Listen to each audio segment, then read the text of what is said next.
এদেরকে সহযোগিতা করার জন্য ঘোরা সরাই যাওয়ার জন্য আমি গেটের বাইরে গেছি। যাওয়ার পর ওইদিকে দেখলাম যে খুব সুন্দর। তৃতীয় ধাপে দেশের ৮৭ উপজেলায় চলছে ভোট গ্রহণ। সকাল ৮টায় শুরু হওয়া ভোটাভুটি চলবে বিকেল ৪টা পর্যন্ত। কেন্দ্রে কেন্দ্রে জোরদার আছে নিরাপত্তা ব্যবস্থা, মোতায়েন রয়েছে র্যাব, পুলিশ সহ আইন শৃঙ্খলা রক্ষাকারী বাহিনীর সদস্য।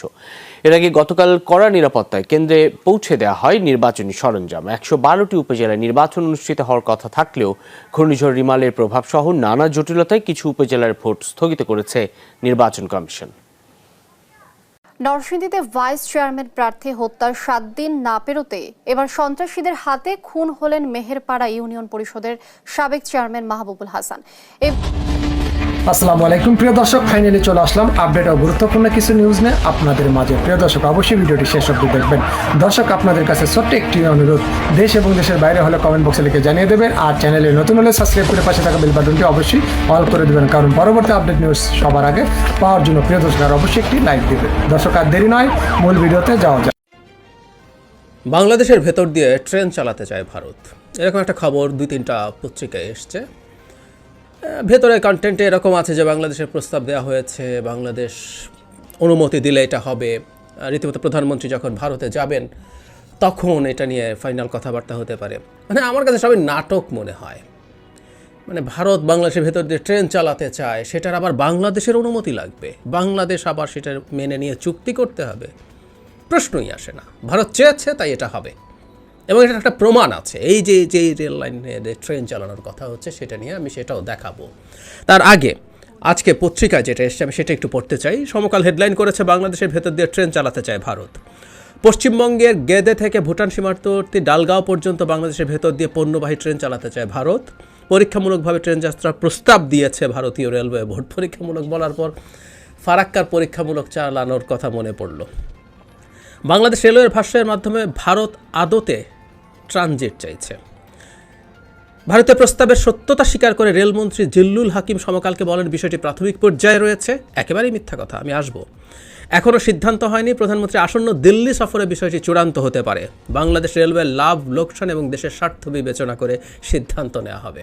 দেশের জায়গায় আওয়ামী লীগ বসিয়ে নিলেই হয়ে যাবে। আওয়ামী লীগ তার স্বার্থ বিবেচনা করে সিদ্ধান্ত নেবে। দেশের স্বার্থ আওয়ামী লীগ ফরেন পলিসির ক্ষেত্রে বা ইন্টারনাল কোনো পলিসির ক্ষেত্রে বহু বছর থেকে দেখছে না, বিশেষ করে 14 সালের পর থেকে। বর্তমানে 5টি রুটে ভারত বাংলাদেশ ট্রেন চলে, 3টি যাত্রীবাহী ইন্টারচেঞ্জ, বাকি 2টি পণ্যবাহী। কিভাবে হচ্ছে সেখানে ভেতরে লেখা আছে। এখন বলা হচ্ছে, সাম্প্রতিক প্রস্তাবে বলা হয়েছে তারা বাংলাদেশের উপর দিয়ে দেশটির এক এলাকা থেকে অন্য এলাকায় ট্রেন নিয়ে যেতে চায়। ভারতের আগে প্রস্তাব দিয়েছিল পরীক্ষামূলক যাত্রার পণ্যশূন্য রেলগাড়ি ভারতের গেদে থেকে বাংলাদেশের চুয়াডাঙ্গার দর্শনায় আসবে। সেখান থেকে পাবনার ঈশ্বরদী, নাটোরের আব্দুলপুর, দিনাজপুরের পার্বতীপুর, নীলফামারী সীমান্তবর্তী চিলহাটি স্টেশন হয়ে ভারতের পশ্চিমবঙ্গের কোচবিহার জেলার হলদিবাড়ি স্টেশনে যাবেন। তবে নতুন প্রস্তাব অনুযায়ী ট্রেনটি হলদিবাড়ি থেকে যাবে ভুটান সীমান্তবর্তী ডালগাঁও পর্যন্ত। রুটটা দেখতে পাচ্ছেন। আমি এইভাবে তারা বাংলাদেশের ওপর দিয়ে যেতে চায়। এর মধ্যে মানে আমরা খুব বুঝতেই পারি যে চিকেন নেককে বাইপাসের একটা অল্টারনেটিভ, এটা একটা অল্টারনেটিভ। মানে ভারত যতগুলো সম্ভব। এর আগে চিকেন নেক বাইপাসের জন্য আমাদের মনে আছে যে তেঁতুলিয়া ট্রানজিটও তারা চেয়েছে, তেঁতুলিয়ার ওপর দিয়ে তারা যেতে চায় তাদের এক জায়গা থেকে আরেক জায়গায়, তাতে তাদের দূরত্ব কমে যাবে। সে কারণে বাংলাদেশ মানে এবার ওখানকার যে লোকসভা আসন সেখানের মূল এজেন্ডা হয়ে দাঁড়িয়েছে এটা, এবং তারা বলছে বিজেপি এবার ক্ষমতা আসলে এটা হবে। আমি নিশ্চিত এগুলো আসলে আগে কথাবার্তা হয়ে আছে। এই যে এটার কথা যে বললাম, প্রস্তাব পাঠিয়েছে, অনুমতি চাচ্ছে, একেবারেই মিথ্যা কথা। তার প্রমাণ হচ্ছে, আমি খুঁজতে গিয়ে একটা নিউজ পেলাম, বাংলাদেশের ভেতর দিয়ে রেলপথে জুটছে কলকাতা শিলিগুড়ি। 9 ডিসেম্বর 2018, তারিখটা খেয়াল করুন, 9 ডিসেম্বর 2018। ভারতের রুটটা দেখুন, এখানে ঠিক একই রুট। এটাই আমি ইনফ্যাক্ট দেখিয়েছি, যেটা বলা হয়েছিল। ভারতের পশ্চিমবঙ্গ রাজ্য বাংলাদেশের ওপর দিয়ে দেশটির 2টি শহরের মধ্যে রেল সংযোগ স্থাপনের প্রকল্প হাতে নিয়েছে। বাংলাদেশের ওপর দিয়ে রাজ্যটির কলকাতা শিলিগুড়ি রুটে রেল চলাচল করবে। দেশটির রেল চলাচল সূত্রের বরাত দিয়ে এমন খবর ছেপেছে দৈনিক আনন্দবাজার। খবরে বলা হয়েছে, বাংলাদেশ ইতিমধ্যে প্রস্তুতি শুরু হয়ে গেছে, বাংলাদেশে কাজ শুরু করে দিয়েছে ভারতও। 21 সালের মধ্যে রেল লাইন বসানোর কাজ সম্পূর্ণ হয়ে যাবে বলে আশা রেল কর্তৃপক্ষের। রেল সূত্র জানিয়েছে, মূলত 2 দেশের মধ্যে বাণিজ্যিক সম্পর্কের উন্নতি ঘটাতেই ওই রেলপথ সংযোগ করা হচ্ছে। চালু হওয়ার পর আপাতত ওই পথে কেবল মালগাড়ি চলবে, তবে ভবিষ্যতে ওই রুটে যাত্রীবাহী ট্রেন চালানো হতে পারে। এই পরিষেবা চালু হলে শিয়ালদহ থেকে পেট্রাপোল সীমান্ত হয়ে বাংলাদেশে ঢুকবে ট্রেন। বাংলাদেশের ভেতরে পার্বতীপুর, দর্শনা, সৈয়দপুর, নীলফামারী, তরুণবাড়ি, ডোমার, চিলহাটি হয়ে ভারতের হলদিবাড়ি থেকে শিলিগুড়ি পৌঁছবে। মানে 18 সালে বাংলাদেশ সহ একত্রে রাজি হয়ে এই প্রকল্পটা করছে। রেল লাইন টেল লাইনও তৈরি করা হয়েছে, প্রয়োজনীয় যতটুকু সংযোগ রেল লাইন দরকার। আর এখন আপনি বলছেন যে বাংলাদেশকে বলবে, বাংলাদেশ রাজি হলে করবে, ইত্যাদি ইত্যাদি। বাজে কথা। ওটা ওই সময় হয়ে যাওয়ার কথা ছিল। আমি ধারণা করি যে সংযোগ রেল লাইন টেল লাইন সহ যে কাজগুলো আছে এগুলো হতে একটু দেরি হয়েছে, তাই এখন এই পর্যায়ে হচ্ছে। তার মানে যেটা দাঁড়ালো, আমি যেটা বলতে চাচ্ছিলাম, ভারত চেয়েছে বাংলাদেশের ওপর দিয়ে যাবে।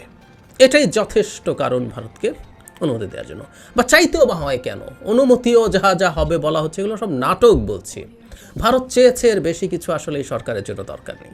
ভারত চাইলেই সরকার সেটা, মানে আমি প্রায় বলি এটা একটা কৃতদাস সরকার। সে তার মালিককে, মানে আমাদের বিভিন্ন সময় আমাদের বাসায় যে গৃহকর্মীরাও কাজ করেন, তারা চাকুরি করেন। কৃতদাস আসলে না, তার মালিক থাকে। এই সরকারের মালিক হচ্ছে ভারত। সুতরাং মালিক চেয়েছে, সেখানে না চাওয়ার তো আর কোনো কারণ নাই। সুতরাং এরকম চলতে থাকবে। অথচ আমরা খুব সামান্য একটা ট্রানজিট চেয়েছিলাম ভারত নেপালে। আমরা ইভেন নেপাল থেকে, আমি আপনাদেরকে এটা নিয়ে ভিডিও করে দেখিয়েছি যে নেপাল থেকে আমাদের এখানে বিদ্যুৎ আনবো, তাতে তাদের গ্রিড লাইন ব্যবহার করা, ওই মানে বিদ্যুতের এক ধরনের ট্রানজিট, যেটা আদতে আপনার কোনো ভেহিক্যাল বা মানুষ যাবে না, সেটাও ভারত আমাদেরকে দিচ্ছে না, দেবে না। আমি ট্রানজিট নিয়ে যখন আলাপ হয় তখন প্রায় একটা কথা বলার চেষ্টা করি, সেটা হচ্ছে আমি কানেক্টিভিটির পক্ষের মানুষ। আমি মনে করি বর্তমান পৃথিবীতে যত রকম কানেক্টিভিটি থাকবে সেটা প্রত্যেকটা ক্ষেত্রেই পজিটিভ, কিন্তু এটা একটা উইন উইন সিচুয়েশন হতে হয়। আপনাকে আমি ট্রানজিট দেব, ভারতকে যে এর আগে অনেকগুলো রুটে ট্রানজিট দেওয়া হয়েছে, প্রত্যেকটাতে বাংলাদেশের স্বার্থ একেবারেই জিরো ছিল। বাংলাদেশে কোনো স্বার্থ রক্ষিত হয় নাই। ওখানকার ইনফ্রাস্ট্রাকচার ভারতীয় ঋণে নেওয়া হয়েছে, অত্যন্ত উঁচু সুদের ঋণ, এবং জরুরি কথা, সাপ্লায়ার্স ক্রেডিট। প্রায় সব জিনিসপত্র তারা তাদের দেশ থেকে নিয়ে এসছে, সেবা বা অন্যান্য কনসালটেন্ট তো বটেই। আমাদের কোনো লাভ হয় না। আমি ওর ইনফ্রাস্ট্রাকচার তৈরি করছি ট্রানজিটের জন্য, ওর কাছ থেকে ঋণ নিয়ে, যেটা দিয়েও সে ব্যবসা করবে। এবং ট্যারিফ নিয়ে অনেক কথাবার্তা আমরা বলেছি, আমিও বলেছি, কোনোটাই বাংলাদেশের পক্ষে না। এমনকি বাংলাদেশের কমিটি, এই আওয়ামী লীগ সরকারের কমিটি যে ট্যারিফ নির্ধারণ করেছিল, তার 1/5 বা তারও কমে আসলে তাদেরকে দিয়ে দেওয়া হয়েছে। তো এটা কোনোভাবেই আমাদের জন্য কোনোভাবেই প্রফিটেবল কিছু হয় না, লস ছাড়া। এটা হতেই হবে, কারণ আপনাকে তো ক্ষমতায় রেখেছে। সুতরাং যেহেতু আপনাকে ক্ষমতায় রেখেছে, আপনার স্বার্থের জন্য ভারত এখন যা যা চাইবে আমরা প্রস্তুত থাকি। তেঁতুলিয়া করিডোর দিয়ে দেওয়া হবে খুব অল্প সময়ের মধ্যে। এই ট্রেনও চালু হয়ে যাবে, জাস্ট একটা আনুষ্ঠানিকতা। প্রধানমন্ত্রী গেছেন, ওখানে সাইন টাইন করে চলে আসবেন, এগুলো হবে। সেজন্যই বলছি, ভারত আসলে কোনো কিছু বাংলাদেশের কাছ থেকে চায়, তার জন্য অনুমতি, তার জন্য আমরা ভাবছি, এগুলো সব নাটক। ও যা চায় তাই দিতে হবে, দিতে বাধ্য, এবং সরকারেও তাতে কোনো দ্বিধার কিছু নাই। এদেশ গোল্লায় যাক, আমি তো গদিতে আছি। That's enough for this regime.